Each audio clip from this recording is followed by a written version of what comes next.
Assalamualaikum warahmatullahi wabarakatuh.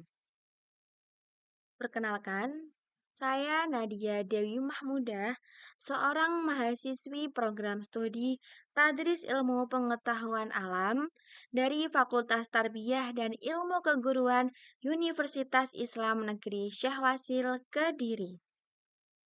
Di sini, saya akan mempresentasikan hasil proposal skripsi saya dengan judul Dinamika Implementasi Kebijakan Kurikulum Merdeka pada Pembelajaran IPA. Studi kasus perspektif guru IPA di sekolah menengah pertama.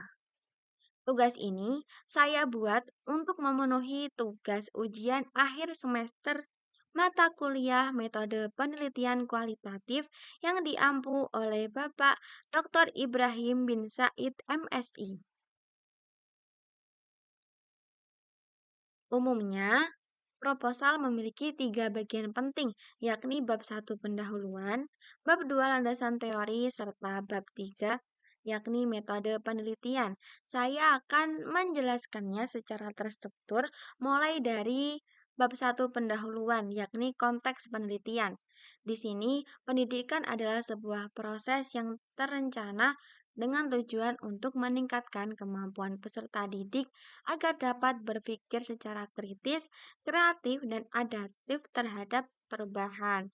Nah, di Indonesia, kebijakan kurikulum ini merupakan instrumen utama yang mengarahkan jalannya sebuah proses pembelajaran.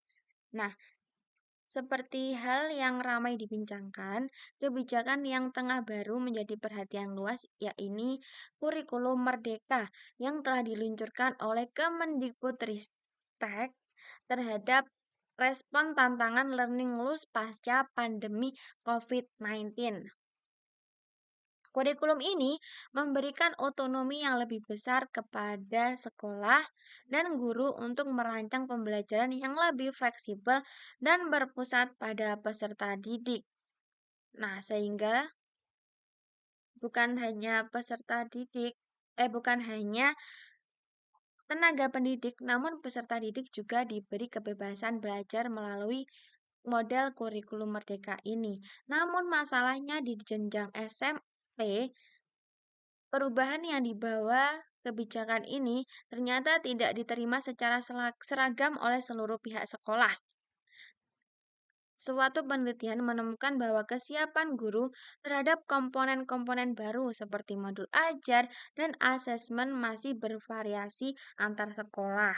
Sementara di satu penelitian mengungkapkan bahwa guru IPA SMP ini belum sepenuhnya siap terutama dalam menyiapkan bahan ajar berbasis HOTS. Nah, kedua temuan ini sejalan dan saling menguatkan bahwa kesiapan guru bukan kondisi tunggal yang otomatis tercapai begitu saja ketika suatu kebijakan baru diberlakukan, melainkan terdapat proses yang bertahap yang sangat dipengaruhi oleh konteks dan dukungan yang tersedia di masing-masing sekolah. Nah, dalam IPA sendiri secara khusus, terdapat penelitian yang melaporkan bahwa pembelajaran dan penilaian IPA di SMP, suatu SMP ini sudah relatif baik. Namun, guru tetap menghadapi kesulitan dalam memvariasikan bentuk model pembelajaran dan juga asesmen. Nah, temuan ini berbeda dengan hasil penemuan peneliti ini yang justru menyoroti rendahnya optimalisasi laboratorium IPA sebagai sarana inquiry pada sekolah yang mereka teliti. Perbedaan ini menunjukkan bahwa kualitas implementasi kurikulum merdeka pada pembelajaran ini tidak dapat digeneralisasi secara seragam, melainkan sangat bergantung pada karakteristik dan sumber daya masing-masing sekolah. Meskipun keduanya tetap bertemu pada satu titik bahwa aspek praktik dan asesmen otentik menjadi celah yang sering dilaporkan. Nah, apabila dibandingkan kedua temuan di atas tadi, beberapa temuan di atas tadi yang berfokus pada teknis pembelajaran versus yang berfokus pada faktor strukturnya, pada dasarnya saling melengkapi dan menggambarkan bahwa dinamika implementasi kurikulum merdeka pada pembelajaran IPA merupakan hasil interaksi antara kapasitas individual guru dan dukungan sistematik dari sekolah maupun pemerintah, sehingga tidak dapat dipahami dari satu sisi saja. Nah, dari kesenjangan-kesenjangan tersebutlah yang melahirkan penelitian ini, yakni untuk menggali secara mendalam bagaimana sih seorang guru IPA di SMP itu memaknai, merespon, dan beradaptasi terhadap dinamika implementasi kurikulum merdeka dalam pembelajaran IPA dari segi perspektif guru. Nah, dari konteks penelitian tadi lahirnya fokus penelitian yang saya rumuskan dalam tiga bentuk pertanyaan sebagai berikut. Bagaimana dinamikanya, apa saja faktor pendukung, dan bagaimana strategi adaptasi yang dikembangkan oleh guru IPA. Lalu adapun tujuan penelitian, yakni untuk mendeskripsikan dinamika implementasi kurikulum merdeka ini di pembelajaran IPA di jenjang SMP, khususnya perspektif guru IPA. Lalu yang kedua, untuk menganalisis faktor pendukung dan penghambat yang dihadapi guru IPA dalam mengimplementasikan kurikulum merdeka. Lalu yang terakhir, untuk mengidentifikasi strategi adaptasi yang dikembangkan guru IPA dalam menghadapi dinamika implementasi kebijakan kurikulum merdeka. Nah, adapun manfaat penelitian ini dibagi menjadi dua. Terdapat manfaat teoritis dan juga manfaat praktis. Nah, manfaat teoritis ini diharapkan dapat memberikan kontribusi dalam pengembangan ilmu pendidikan, khususnya pada kajian implementasi kebijakan kurikulum dalam pembelajaran IPA di tingkat sekolah menengah. Secara teoritis, hasil penelitian ini dapat memperkaya pemahaman mengenai dinamika implementasi kebijakan kurikulum merdeka dari perspektif aktor pelaksana, yaitu guru IPA. Selain itu, penelitian ini juga dapat menjadi referensi akademik dalam memahami keterkaitan antara kebijakan pendidikan, kapasitas guru, dan kualitas pembelajaran IPA. Adapun manfaat praktisnya ini dibagi menjadi empat, yaitu dari pandangan sebagai guru, sebagai sekolah, sebagai peneliti, dan sebagai peneliti selanjutnya. Nah, definisi konsepnya ini ada 5 konsep, yakni dinamika implementasi kebijakan, ada definisi kurikulum merdeka, pembelajaran IPA di SMP, perspektif guru, dan juga studi kasus. Nah, terdapat 7 penelitian yang relevan yang saya jadikan acuan. Penelitian terdahulu dimulai dari Rohmana dan Sartika di tahun 2023 dengan judul Penelitian Kesiapan Guru IPA SMP dalam Kurikulum Merdeka. Nah, isi temuan penelitiannya sebagai berikut, dan dua seterusnya juga saya cantumkan peneliti dan tahun, serta apa judul penelitian dan isi temuan dan ringkasan isi atau temuan penelitiannya sudah saya kemas rapi dalam satu tabel ini. Memasuki bab kedua yakni landasan teori. Nah, di poin A kebijakan kurikulum merdeka terdapat pengertian dan latar belakang kurikulum merdeka. Kurikulum merdeka merupakan kebijakan kurikulum nasional yang diluncurkan oleh Kemendikbudristek yang lahir karena learning loss yang terjadi akibat pandemi COVID-19. Nah, kurikulum ini hadir untuk meningkatkan mutu pendidikan melalui pendekatan yang lebih fleksibel dibandingkan kurikulum sebelumnya, yakni kurikulum 2013.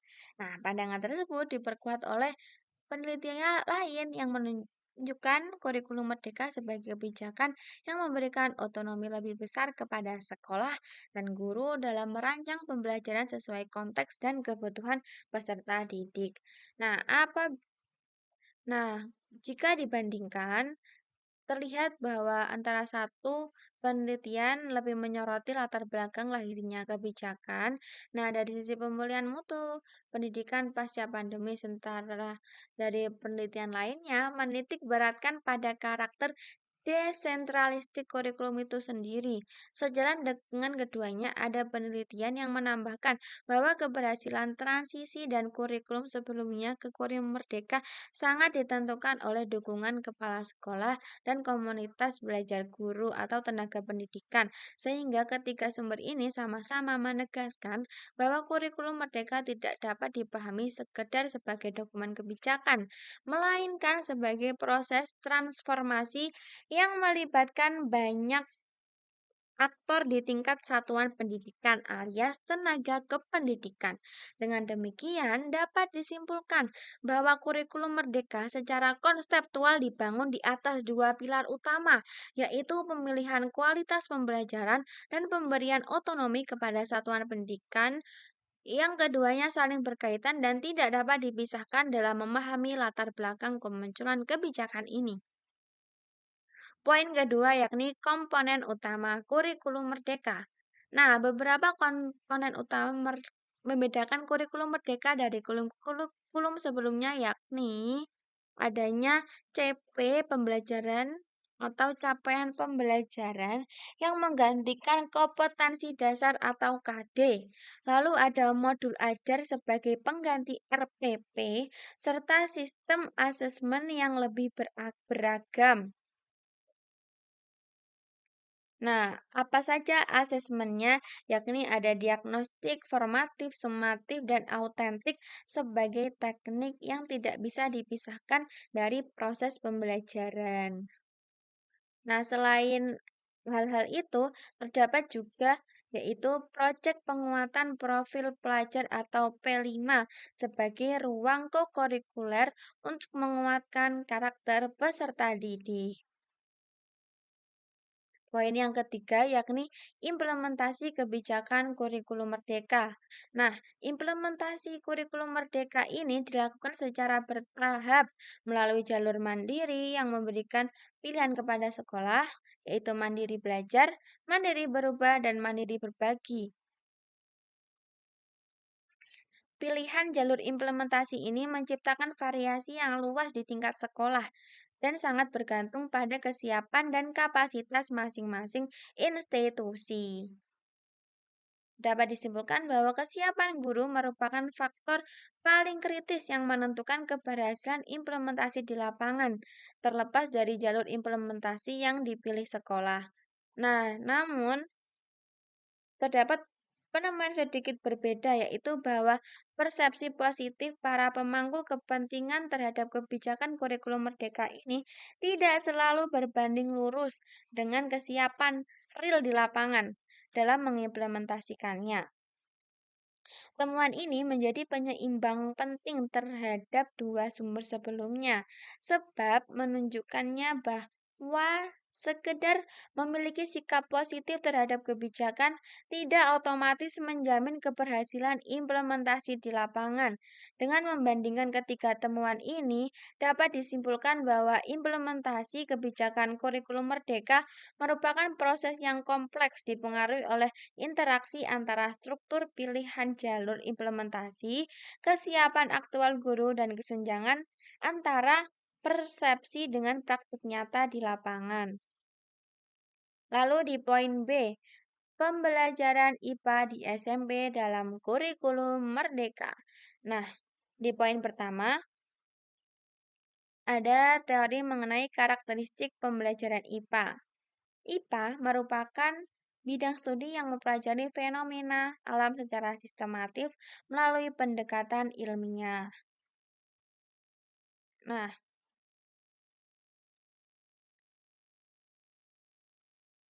Nah, dapat disimpulkan bahwa karakteristik ideal pembelajaran IPA dalam kurikulum merdeka yaitu ada inquiry, literasi sains, dan pemecahan masalah konstekstual yang hanya dapat terwujud secara optimal apabila didukung oleh ketersediaan sarana praktikum dan bahan ajar yang memadai, sehingga aspek konseptual dan aspek sarana prasarana harus dipahami sebagai dua sisi yang saling bergantungan satu sama lain. Nah, yang kedua, capaian pembelajaran IPA pada kurikulum merdeka. Nah, CP terbaru dari kementerian ini pada tingkat SMP itu memasuki fase D, di mana disusun secara terpadu dan mempertimbangkan keterkaitan antara konsep sains dan dirancang untuk memberikan fleksibilitas kepada guru dalam menentukan urutan dan kedalaman materi sesuai konteks peserta didik. Nah, setelah membentuk CP, guru-guru akan membentuk tujuan pelajaran, lalu diturunkan menjadi ATP. Nah, namun penyusunan TP dan ATP tidak selalu dimanfaat secara optimal oleh guru. Adapun penelitian menemukan bahwa banyak guru justru kebingungan dalam menerjemahkan CP, TP menjadi ATP dan modul ajar yang konstekstual. Sebagian karena minimnya penelitian teknis mengenai cara menyusun dokumen tersebut dan perbandingan antara temuan konseptual dari dua peneliti ini menunjukkan adanya kesenjangan antara desain kebijakan yang menawarkan fleksibilitas dan kapasitas guru dalam memanfaatkan fleksibilitas dan tersebut secara efektif. Nah, berdasarkan perbandingan tersebut dapat ditarik kesimpulan bahwa fleksibilitas CP dalam kurikulum merdeka merupakan pedang bermata dua. Di satu sisi memberi keleluasaan bagi guru untuk berinovasi, namun di sisi lain berpotensi menjadi beban tambahan apabila tidak diimbangi dengan pendampingan teknis yang memadai dalam menyusun alur tujuan pembelajaran dalam modul ajar. Nah, yang ketiga, ada asesmen pembelajaran IPA dalam kurikulum merdeka. Asesmen dalam kurikulum merdeka mencakup tiga jenis utama, yaitu asesmen diagnostik, formatif, dan juga sumatif. Idealnya, asesmen dalam pembelajaran IPA bersifat beragam dan autentik, namun realitasnya pelaksanaan asesmen tersebut masih dikendala oleh keterbatasan waktu, beban kerja, dan kebutuhan pendampingan teknis yang belum sepenuhnya terpenuhi. Lalu di poin C, perspektif guru dalam implementasi kebijakan kurikulum. Yang pertama, guru sebagai pelaksana kebijakan. Guru merupakan ujung tombak dalam implementasi kebijakan kurikulum di lapangan. Suatu peneliti menjelaskan bahwa perspektif guru terhadap kebijakan sangat dipengaruhi oleh tingkat pemahaman mereka terhadap filosofi kurikulum serta pengalaman mengajar yang dimiliki. Nah, di sisi lain adanya nuansa yang berbeda, yaitu bahwa perspektif positif guru terhadap kebijakan ini tidak selalu tercermin dalam praktik nyata di kelas. Dengan kata lain, seorang guru dapat saja menyatakan setuju dan mendukung kurikulum merdeka secara sikap, namun pada saat yang sama belum mampu menerjemahkan dukungan tersebut ke dalam tindakan nyata di ruang kelas. Jadi disimpulkan bahwa perspektif guru sebagai pelaksana kebijakan terbentuk dari interaksi tiga unsur, yaitu pemahaman filosofi terhadap kurikulum, ketersediaan pelatihan yang memadai, dan kesenjangan yang mungkin terjadi antara sikap dan praktik nyata di lapangan. Yang kedua, kesiapan guru dalam implementasi kurikulum merdeka. Kesiapan ini kan merupakan faktor paling kritis dalam menentukan keberhasilan implementasi ini. Nah, ada penelitian yang mengukur kesiapan guru bervariasi antara komponen. Ada juga jenjang SMP menemukan bahwa kesiapan guru masih rendah. Lalu ada juga yang mengatakan belum maksimal. Jadi berbagai sumber ini Meskipun meneliti pada jenjang dan lokasi yang berbeda, sama-sama menunjukkan pola konsisten. Kesiapan guru terhadap kurikulum merdeka pada umumnya masih berada pada level menengah ke bawah, belum mencapai level ideal. Konsistensi temuan dari berbagai konteks dan jenjang pendidikan ini memperkuat keyakinan bahwa rendahnya kesiapan guru bukan persoalan kasuistik pada sekolah tertentu, melainkan pola umum yang terjadi secara luas dalam proses transisi ke kurikulum merdeka.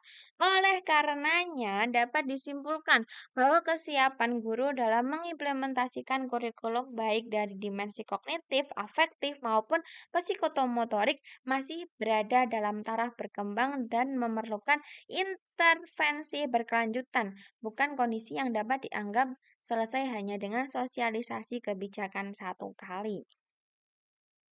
Nah, di poin ketiga, faktor yang mempengaruhi perspektif guru itu adalah sarana prasarana, rendahnya kemampuan teknologi digital sebagai faktor penghambat utama. Ada juga faktor lain, minimnya pemahaman guru terhadap esensi kebijakan itu sendiri. Sebaiknya, sebaliknya, pada sisi lain ada yang mendukung, menemukan bahwa dukungan kepala sekolah dan keberadaan komunitas belajar guru menjadi faktor yang secara signifikan memperkuat perspektif positif guru terhadap kebijakan ini. Nah, terlihat pola yang menarik. Ada faktor penghambat yang cenderung bersifat eksternal dan struktural seperti sarana dan pemahaman kebijakan, sedangkan faktor pendukung justru bersifat relasional, yaitu dukungan sosial dari pimpinan dan rekan sejawat. Pola ini menunjukkan bahwa perspektif guru tidak hanya dibentuk oleh kondisi fisik atau material semata, tapi juga dipengaruhi oleh kualitas relasi dan dukungan sosial di lingkungan kerja mereka. Nah, dinamika implementasi kurikulum merdeka pada pembelajaran IPA. Yang pertama ada tantangan dalam implementasi. Disimpulkan bahwa tantangannya itu bersifat berlapis mulai dari persoalan teknis seperti pemetaan kebutuhan belajar dan penyusunan asesmen hingga persoalan mendasar berupa rendahnya kesiapan guru secara keseluruhan sehingga penyelesaiannya tidak cukup hanya menyasar aspek teknis semata. Nah, yang kedua yakni terkait strategi adaptasi guru. Terdapat berbagai penelitian yang dapat ditarik kesimpulan bahwa strategi adaptasi guru IPA terhadap dinamika implementasi kurikulum merdeka bersifat dua arah, yakni mengandalkan dukungan kolektif melalui forum dan pendampingan sejawat di satu sisi, serta inisiatif dan kreativitas individu dalam memodifikasi perangkat pembelajaran. Nah, di sisi lain dan kombinasi keduanya mencerminkan kapasitas adaptif guru sebagai agen perubahan dalam implementasi kebijakan baru ini. Nah, yang ketiga ada faktor pendukung keberhasilan implementasi kurikulum merdeka ini. Nah, dari berbagai penelitian dapat disimpulkan juga bahwa keberhasilan implementasi kurikulum merdeka pada pembelajaran IPA di SMP merupakan hasil dari interaksi tiga pilar utama, yaitu kepemimpinan sekolah yang mendukung, ketersediaan sarana prasarana yang memadai, dan keberlanjutan program pelatihan bagi guru sehingga ketiadaan salah satu pilar tersebut berpotensi melemahkan keseluruhan proses implementasi di lapangan. Memasuki bab ketiga yakni metode penelitian. A. Pendekatan dan jenis penelitian.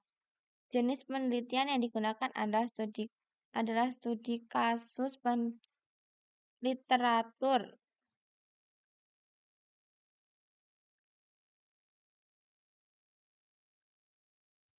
Nah, di SMP berdasarkan kajian artikel ilmiah di jurnal perguruan tinggi yang terindeks Google Scholar, Garuda, dan Neliti dengan rentang tahun antara 2016 sampai 2026. Studi kasus ini bersifat kualitatif deskriptif analitis dengan tujuan memberikan gambaran yang rinci, sistematis, dan komprehensif mengenai fenomena yang diteliti. Lalu kehadiran peneliti. Nah, dalam studi kualitatif ini, peneliti berfungsi sebagai instrumen utama dalam proses pengumpulan dan analisis data. Tugas peneliti meliputi identifikasi, pemilihan, penelaahan dan analisis berbagai sumber literatur yang relevan dengan topik penelitian. Nah, kehadiran peneliti dalam proses ini bersifat non-partisipan, yaitu sebagai pengamat penuh terhadap data sekunder yang bersumber dari artikel jurnal ilmiah tanpa melakukan intervensi langsung di lapangan. Lokasi penelitian. Penelitian ini dilaksanakan di lokasi tertentu tidak Penelitian ini tidak dilaksanakan di lokasi tertentu secara fisik, melainkan melalui analisis studi literatur atau library research. Lokasi penelitian merujuk pada sumber-sumber informasi yang diakses secara daring melalui platform akademik seperti Google Scholar, Garuda, Neliti, dan jurnal ilmiah dari berbagai beragam universitas. Nah, adapun data dan sumber datanya. Data dalam penelitian ini berupa data kualitatif yang bersumber dari dokumen ilmiah seperti artikel jurnal, proceeding, buku akademik, dan hasil penelitian terdahulu yang relevan. Nah, sumber data dalam penelitian ini meliputi artikel ilmiah dari Google Scholar, lalu publikasi penelitian dari platform Neliti dan juga Garuda, lalu jurnal ilmiah perguruan tinggi yang terakreditasi dan buku akademik. Nah, teknik pengumpulan datanya itu menggunakan metode dokumentasi atau studi literatur. Metode ini dilakukan dengan cara mengumpulkan berbagai dokumen tertulis yang relevan dengan penelitian. Nah, langkah-langkah pengumpulan datanya meliputi 5 tahap ini. Mulai dari menelusuri artikel ilmiah di berbagai indeks, yaitu Google Scholar, Garuda, Neliti, dan platform jurnal universitas yang menggunakan kata kunci yang relevan. Lalu yang kedua, mengidentifikasi dan memilih sumber yang relevan berdasarkan kriteria inklusi, yakni tema, tahun, dan kualitas jurnal. Lalu yang ketiga, membaca dan memahami isi artikel secara mendalam untuk mengidentifikasi temuan dan konsep yang relevan. Lalu yang keempat, mencatat informasi penting yang berkaitan dengan fokus penelitian. Lalu yang kelima, mengelompokkan data berdasarkan tema yang sesuai dengan fokus penelitian. Nah, yang F ini merupakan instrumen pengumpulan data. Instrumen utama dalam penelitian kualitatif ini adalah penelitian sendiri peneliti sendiri. Nah, peneliti bertugas untuk memilih, membaca, dan menganalisis informasi dari berbagai sumber artikel jurnal ilmiah sebagai bahan atau data penelitian. Nah, untuk pengecekan keabsahan datanya diuji dengan teknik yang digunakan adalah triangulasi sumber, yaitu memanfaatkan beragam sumber literatur sebagai alat verifikasi dan pembanding untuk mengonfirmasi data. Selain triangulasi, keabsahan data juga dijamin melalui satu, kekuatan pengamatan, ketekunan pengamatan, yaitu membaca dan menelaah setiap sumber secara mendalam dan berulang. Yang kedua, kecukupan referensial, yaitu memastikan jumlah dan kualitas sumber yang digunakan mencukupi untuk menjawab pertanyaan penelitian. Dan yang ketiga, konsultasi pakar, yaitu mendiskusikan interpretasi temuan dengan dosen pembimbing untuk memperoleh validasi akademik. Nah, pada poin teknik analisis data, yaitu meliputi reduksi data, penyajian data, dan penarikan kesimpulan. Adapun tahapan-tahapan penelitian meliputi tahapan persiapan, tahapan perencanaan, tahapan pengumpulan data, tahapan analisis data, dan tahapan penyajian. Nah, berikut merupakan daftar pustaka. Saya menggunakan 20 daftar pustaka yang saya ambil dari Google Scholar, Neliti, Garuda, dan jurnal-jurnal berbagai universitas serta buku-buku akademik. Nah, sekian pemaparan proposal saya untuk memenuhi UAS akhir semester mata kuliah Metopen. Semoga dengan ini bisa memberi manfaat kepada para penonton video ini. Apabila ada kesalahan dan kesalahan mohon dibenarkan. Wassalamualaikum warahmatullahi wabarakatuh.